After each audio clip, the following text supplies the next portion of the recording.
Esta es una producción de Seminarios y Tutorías TISU y el Ministerio de Cárceles Conéctate a Jesús para el grupo de oración Conéctate a Jesús. Gracias damos a diferentes canales que tienen el audio de este material. A continuación, estudiaremos el capítulo número 7 de El deseado de toda la gente.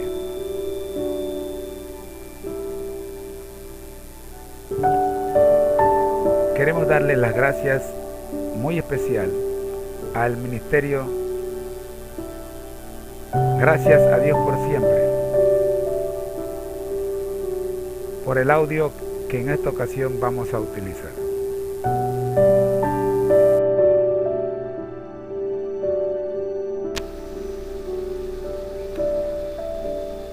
Capítulo número 7. La niñez de Cristo.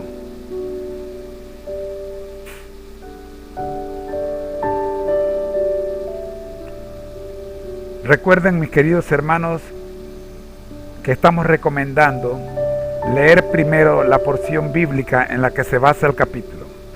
En esta ocasión hablamos de Lucas capítulo 2, los versículos 39 y 40. Hermano y hermana, bienvenidos a la lectura del deseado de todas las gentes, capítulo 7, la niñez de Cristo. Jesús pasó su niñez y juventud en una aldea de montaña. No había en la tierra lugar que no habría resultado honrado por su presencia. Habría sido un privilegio para los palacios reales recibirle como huésped. Pero él pasó por alto las mansiones de los ricos, las cortes reales y los renombrados atrios del saber para vivir en el oscuro y despreciado pueblo de Nazaret. Es admirable por su significado el breve relato de sus primeros años, y el niño crecía y se fortalecía y se henchía de sabiduría, y la gracia de Dios era sobre él. En el resplandor del rostro de su padre, Jesús crecía en sabiduría y en edad, y en gracia para con Dios y los hombres. Su inteligencia era viva y aguda. Tenía una reflexión y una sabiduría que superaban a sus años. Sin embargo, su carácter era de hermosa simetría. Las facultades de su intelecto y de su cuerpo se desarrollaban gradualmente en armonía con las leyes de la niñez. Durante su infancia, Jesús manifestó una disposición especialmente amable. Sus manos voluntarias estaban siempre listas para servir a otros. Revelaba una paciencia que nada podía perturbar y una veracidad que nunca sacrificaba la integridad. En los buenos principios era firme como una roca, y su vida revelaba la gracia de una cortesía desinteresada. Con profundo interés, la madre de Jesús miraba el desarrollo de sus facultades y contemplaba la perfección de su carácter. Con deleite trataba de estimular esa mentalidad inteligente y receptiva. Mediante el Espíritu Santo, recibió sabiduría para cooperar con los agentes celestiales en el desarrollo de este niño que no tenía otro padre que Dios. Desde los tiempos más remotos, los fieles de Israel habían prestado mucha atención a la educación de la juventud. El Señor había indicado que desde la más tierna infancia debía enseñarse a los niños su bondad y grandeza, especialmente en la forma en que se revelaban en la ley divina y en la historia de Israel.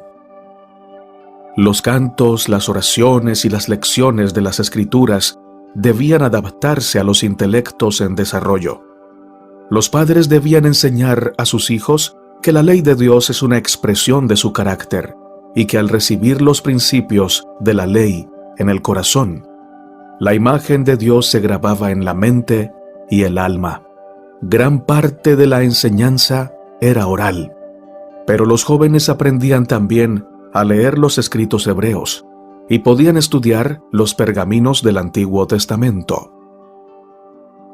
En los días de Cristo, el pueblo o ciudad que no hacía provisión para la instrucción religiosa de los jóvenes se consideraba bajo la maldición de Dios.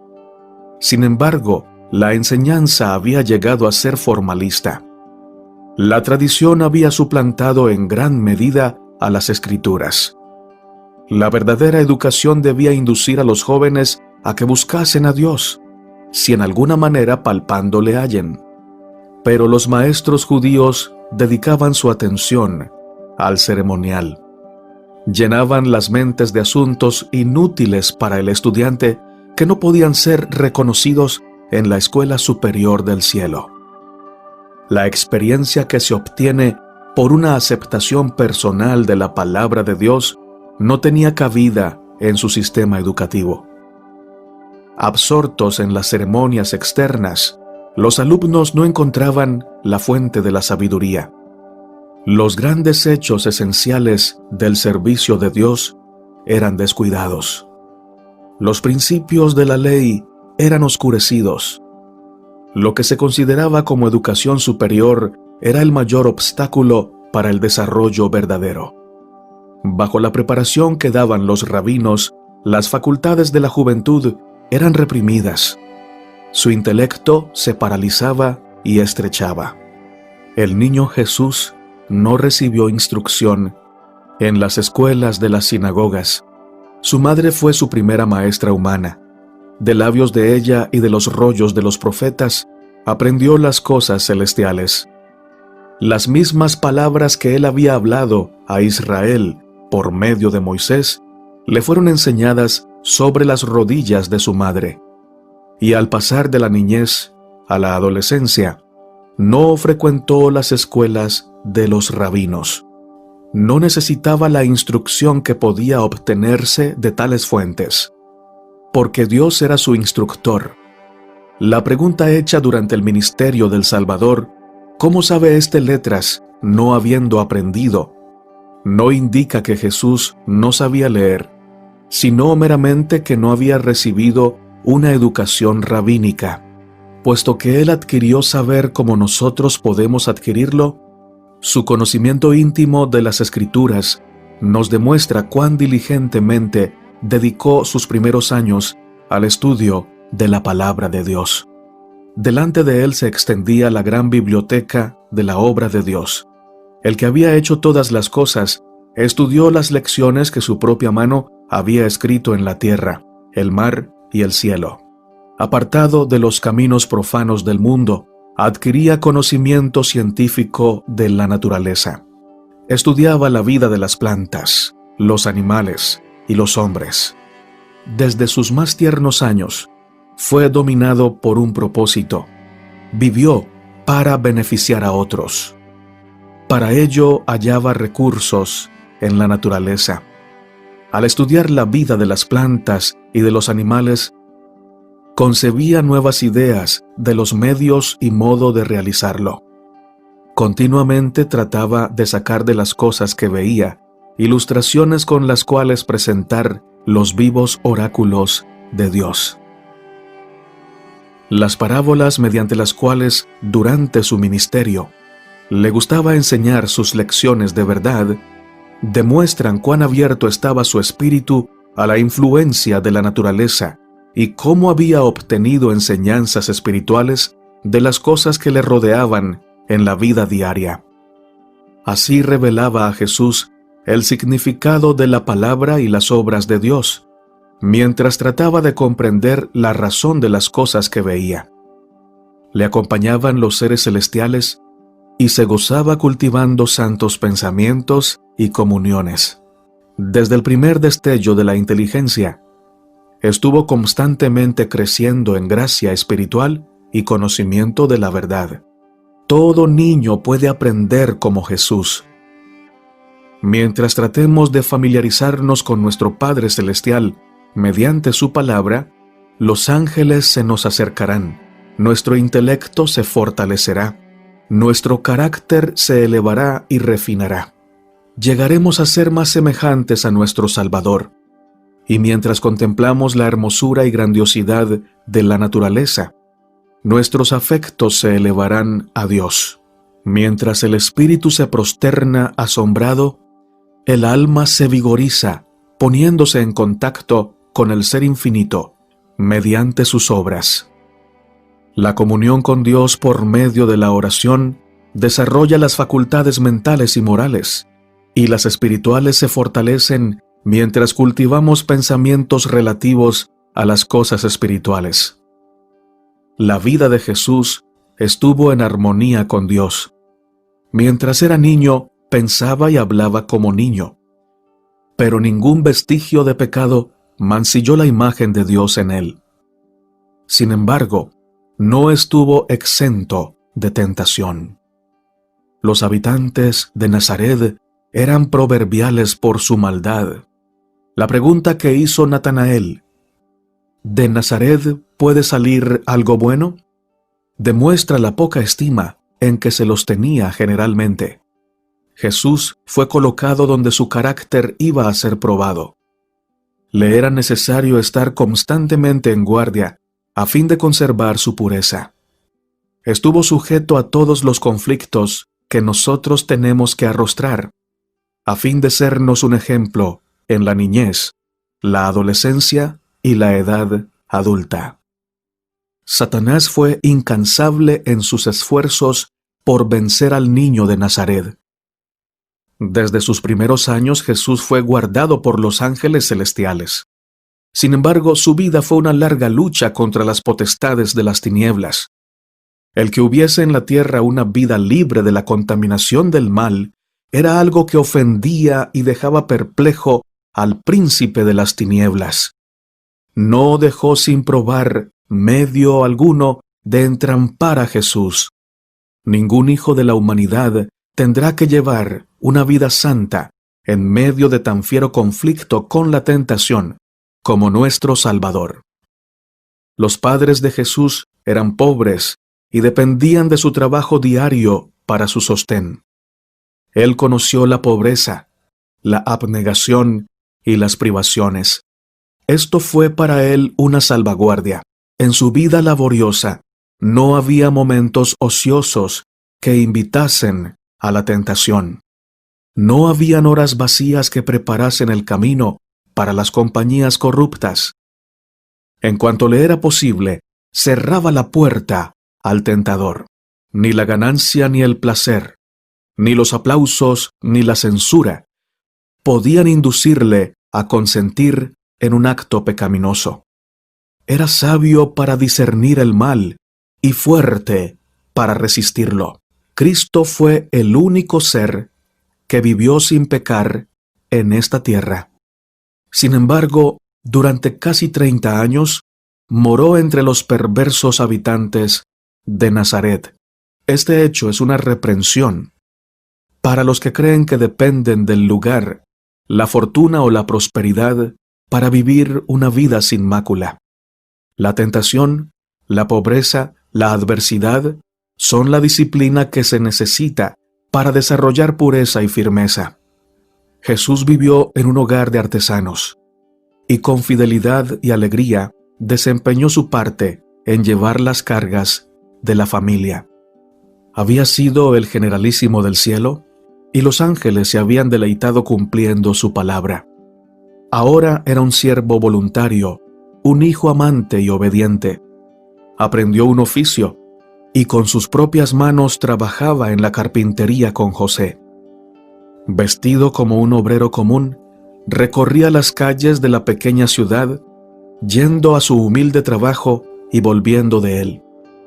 No empleaba su poder divino para disminuir sus cargas ni aliviar su trabajo.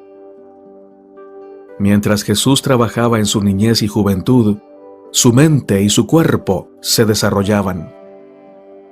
No empleaba temerariamente sus facultades físicas, sino de una manera que las conservase en buena salud, a fin de ejecutar el mejor trabajo en todo ramo. No quería ser deficiente ni aún en el manejo de las herramientas.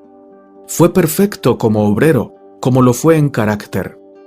Por su ejemplo, Nos enseñó que es nuestro deber ser laboriosos y que nuestro trabajo debe cumplirse con exactitud y esmero, y que una labor tal es honorable. El ejercicio que enseña a las manos a ser útiles y prepara a los jóvenes para llevar su parte de las cargas de la vida, da fuerza física y desarrolla toda facultad. Todos deben hallar algo que hacer, benéfico para sí y para otros. Dios nos asignó el trabajo como una bendición, y solo el obrero diligente halla la verdadera gloria y el gozo de la vida. La aprobación de Dios descansa con amante seguridad sobre los niños y jóvenes que alegremente asumen su parte en los deberes de la familia y comparten las cargas de sus padres. Los tales, al salir del hogar, serán miembros útiles de la sociedad. Durante toda su vida terrenal, Jesús trabajó con fervor y constancia. Esperaba mucho resultado, por lo tanto, intentaba grandes cosas. Después que hubo entrado en su ministerio, dijo: «Conviene obrar las obras del que me envió, entre tanto que el día dura. La noche viene, cuando nadie puede obrar». Jesús no rehuyó los cuidados y la responsabilidad, como los rehuyen muchos que profesan seguirle. Y debido a que tratan de eludir esta disciplina, muchos son débiles y faltos de eficiencia. Tal vez posean rasgos preciosos y amables, pero son cobardes y casi inútiles cuando se han de arrostrar dificultades y superar obstáculos. El carácter positivo y enérgico, sólido y fuerte que manifestó Cristo, debe desarrollarse en nosotros, mediante la misma disciplina que Él soportó. Y a nosotros se nos ofrece la gracia que Él recibió. Mientras vivió entre los hombres, nuestro Salvador compartió la suerte de los pobres. Conoció por experiencia sus cuidados y penurias, y podía consolar y estimular a todos los humildes trabajadores. Los que tienen un verdadero concepto de la enseñanza de su vida no creerán nunca que deba hacerse distinción entre las clases, que los ricos han de ser honrados más que los pobres dignos. Jesús trabajaba con alegría y tacto. Se necesita mucha paciencia y espiritualidad para introducir la religión de la Biblia en la vida familiar y en el taller, para soportar la tensión de los negocios mundanales y, sin embargo, continuar deseando sinceramente la gloria de Dios. En esto Cristo fue un ayudador. Nunca estuvo tan embargado por los cuidados de este mundo que no tuviese tiempo o pensamientos para las cosas celestiales. A menudo expresaba su alegría cantando salmos e himnos celestiales. A menudo los moradores de Nazaret oían su voz que se elevaba en alabanza y agradecimiento a Dios. Mantenía comunión con el cielo mediante el canto, y cuando sus compañeros se quejaban por el cansancio, eran alegrados por la dulce melodía que brotaba de sus labios. Sus alabanzas parecían ahuyentar a los malos ángeles, y como incienso llenaban el lugar de fragancia. La mente de los que le oían se alejaba del destierro que aquí sufrían para elevarse a la patria celestial. Jesús era la fuente de la misericordia sanadora para el mundo, y durante todos aquellos años de reclusión en Nazaret, su vida se derramó en raudales de simpatía y ternura. Los ancianos, los tristes y los apesadumbrados por el pecado, los niños que jugaban con gozo inocente, los pequeños seres de los vergeles, las pacientes bestias de carga, todos eran más felices a causa de su presencia. Aquel cuya palabra sostenía los mundos podía agacharse a aliviar un pájaro herido. No había nada tan insignificante que no mereciese su atención o sus servicios. Así, mientras crecía en sabiduría y estatura, Jesús crecía en gracia para con Dios y los hombres. se granjeaba la simpatía de todos los corazones, mostrándose capaz de simpatizar con todos. La atmósfera de esperanza y de valor que le rodeaba hacía de él una bendición en todo hogar.